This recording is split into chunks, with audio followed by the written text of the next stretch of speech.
Welcome to Let's Talk English Podcast. Learn English with Podcast. Today, we'll explore how letting go of control can protect your time and energy, especially when learning English and navigating life. That's right, Aaron. We often think exhaustion comes from doing too much, but more often it's from overthinking and trying to manage things beyond our control. We'll dig into how this mindset shift can transform both your English journey and your overall well-being.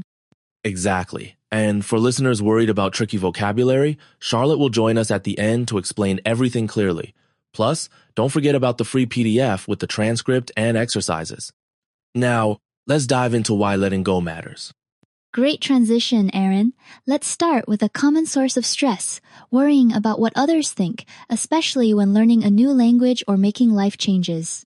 Everyone faces judgment at some point, whether it's about your accent, your choices, or your lifestyle.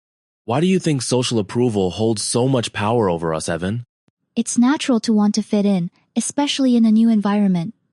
Studies show that fear of negative evaluation actually activates the same brain areas as physical pain. But here's the thing, most judgments reflect the other person's perspective, not your reality. That's a helpful perspective. I remember being terrified to speak English around natives, fearing I'd sound foolish. But as you said, their opinion doesn't define your worth. Absolutely. It's like being a Puzzleino one needs to solve you completely for you to be valid. When you stop chasing external approval, you gain inner peace and confidence. So, in essence, letting people judge you actually allows you to focus on what matters, your own growth. Moving on, there's the pain of people leaving our lives. It's tough when friends or loved ones drift away. Evan, how can we deal with that without losing ourselves? It's really hard, Aaron. Our instinct is to chase after them, but research in psychology suggests that clinging can actually prolong emotional pain. Imagine watering a plant that's already dead. It won't bloom again, no matter how hard you try. That's a vivid analogy. Sometimes letting people go isn't rejection, it's redirection, making space for healthier relationships or personal growth. Exactly. The people who matter will stay without you begging. When someone leaves, it's not always your fault. Often, it's just a sign of change or growth on either side. Let's talk about exclusion, like not being invited somewhere. It can feel like a punch to the gut, right? How do we process that without spiraling into self-doubt? It's painful, but it's crucial to remember you're not meant for every group. Social psychology finds that exclusion triggers deep-seated fears, yet often, not being included is an opportunity to build your own supportive circle. That's true. Sometimes, missing out is a blessing in disguise, shielding you from negativity or drama you don't need. Right. Instead of begging for a seat at someone else's table, invest your energy in creating your own, inviting people who truly value your presence. So far, we've touched on letting go of judgments, relationships, and inclusion. Each one frees up energy and time. Why is this space so valuable for personal growth, Evan? When you let go of what drains you, you create room for peace, self-respect, and opportunities. Neuroscience shows that releasing negative attachments lowers stress hormones and improves mental clarity. That's fascinating. By holding on to less, we actually gain more clarity, more authentic connections, and more personal freedom. Exactly. This new space can feel uncomfortable at first, but it's where real growth happens. Let's address a phrase many hear when they start growing.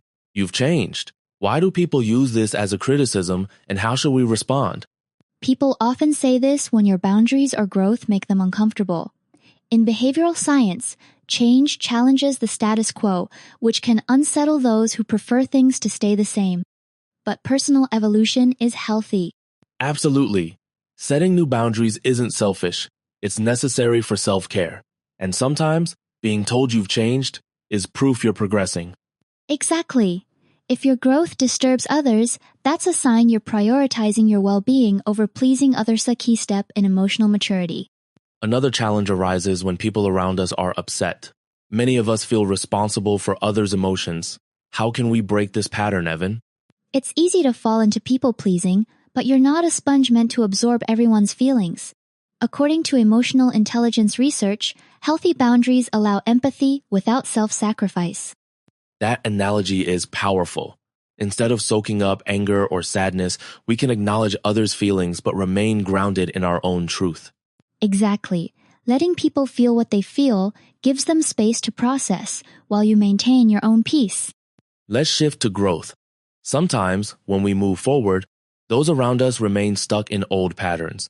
Should we slow down for them? While it's tempting to wait, studies show that delaying your progress for others can lead to stagnation and resentment.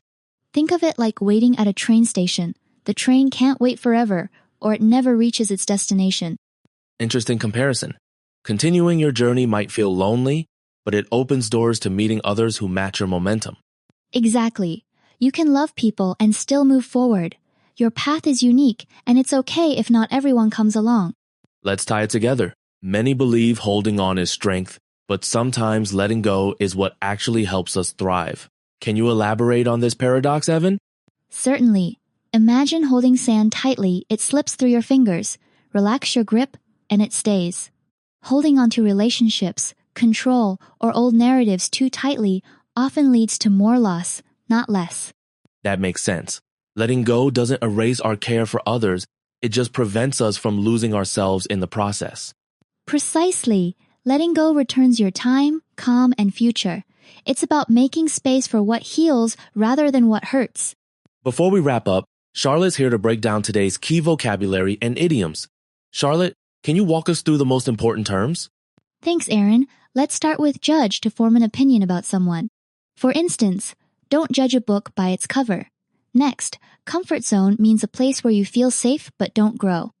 Example, she left her comfort zone when she moved abroad. Great explanation, Charlotte. Could you give us a few more from today's episode? Absolutely. Boundary is a limit you set to protect yourself. Let go means to release something emotionally. Blessing in disguise is something that seems bad but turns out to be good. Using these helps you communicate and reflect more deeply in English. As we close, remember, letting go isn't weakness, but wisdom. It clears a path for growth, peace, and stronger connections.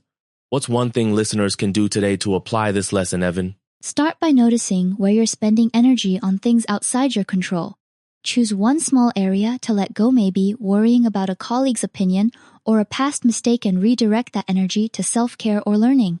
That's practical advice. And for everyone listening, the free PDF offers exercises and reflection prompts to deepen today's themes while boosting your English. Share this episode with a friend who might need it.